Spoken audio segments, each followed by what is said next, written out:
Man first discovered that he could, by the simple expedient of putting one foot in front of the other, move from here to there, he has forever sought ways to reach his destination in the shortest time possible. And with the idea of getting somewhere in a hurry, the Pony Express rider ushered in a new era of transportation.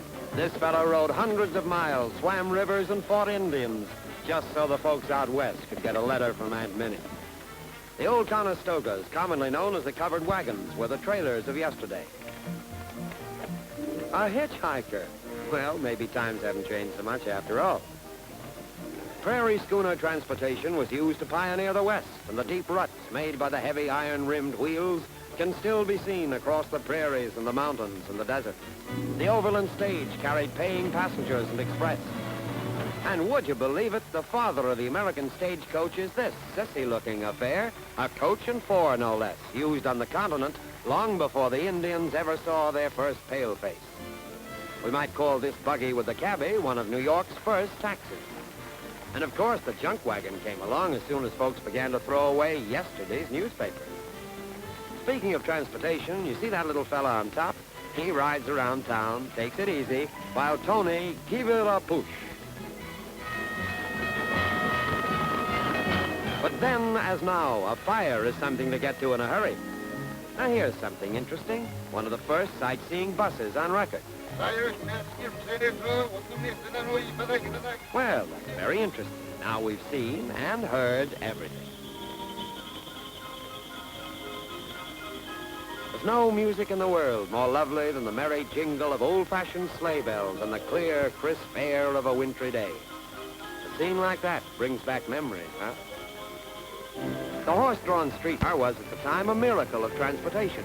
Here, the first strap-hangers met to discuss John L. Sullivan's chances in the big fight. Of course, when they came to a hill, everybody had to get out and push. In the meantime, all went smoothly as long as Dobbin had his hay.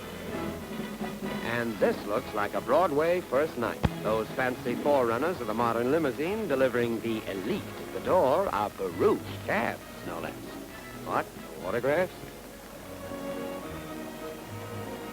But it being summer, these lovelies came on the open-air streetcar. Well, punch my ticket, Mr. Conductor, if they are cute. But when the streets got too crowded, man figured he could get from here to there somewhat quicker if he rode up above the traffic. So the elevateds came into being. Highways of steel that flashed by windows 3 and 4 stories above the ground. A monument to man's ingenuity. And then what happened? They weren't satisfied, so they went down under the ground, too. Subways, miles of tunnels, arteries of rolling trains beneath Manhattan.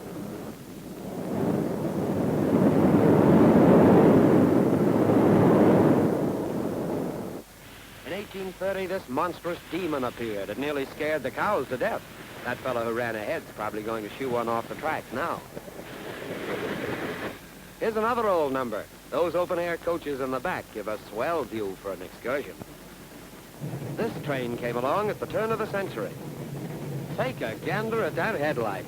It's big enough for the opening of a Hollywood supermarket. And look at the woodpile in the tender car. Bet that fireman did a lot of chopping. Boy, after you got home from a trip like that, you had to comb the cinders out of your hair. A far cry from the old stagecoach days, this is the first fast freight. Gonna wear that bell out if they're not careful.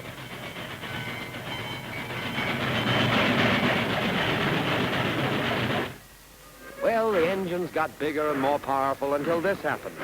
Intricate as the workings of a watch. Powerful as a tornado, a tribute to man's mechanical genius.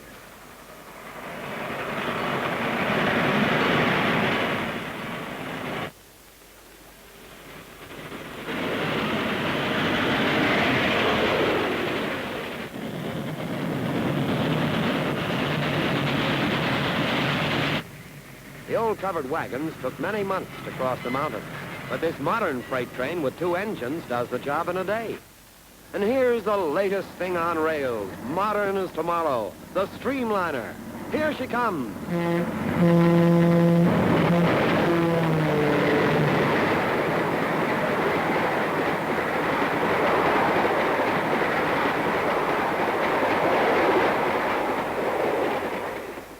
There she goes.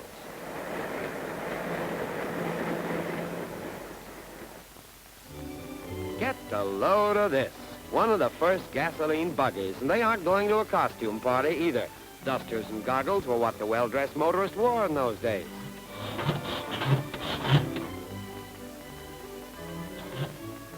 The first one-man top. Hey, he gets in the hard way. Don't these contraptions ever get started? Ah, get a horse, mister. Then and now, a flat tire is still a flat tire.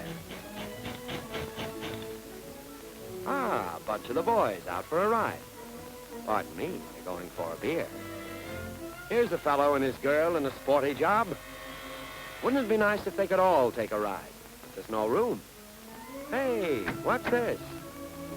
How do you like that? A rumble seat in front. Maybe the engine's missing. Notice the family entrance in the rear. This fellow looks like he knew his business. Maybe we'll really get going. All ready? Okay. They're off. You could have fooled me. Look at them. A veritable maze of traffic on a sunny Sunday afternoon. That one-man top still kills me. And here's what happened 3 short decades later. Not just on a Sunday afternoon, but any day in the week on Fifth Avenue. Millions of people still trying to get somewhere in a hurry.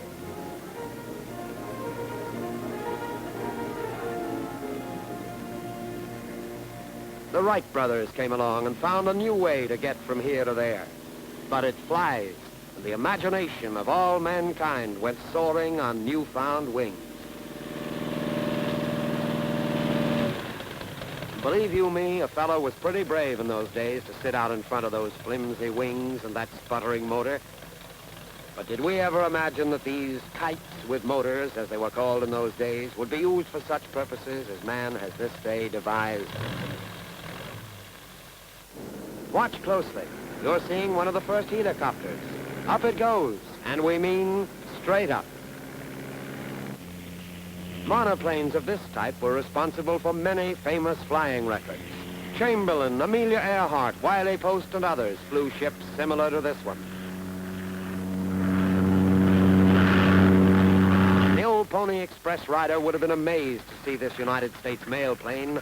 Tri-motored, all-metal, this machine received one of the first airmail contracts. The twin-motor transcontinental ship was a later development. Well, maybe they found out that 2 motors were enough to carry you from California to New York in less than a single day. But dwarfing all achievements in man's quest to conquer space are the giant clipper ships which fly broad expanses of ocean.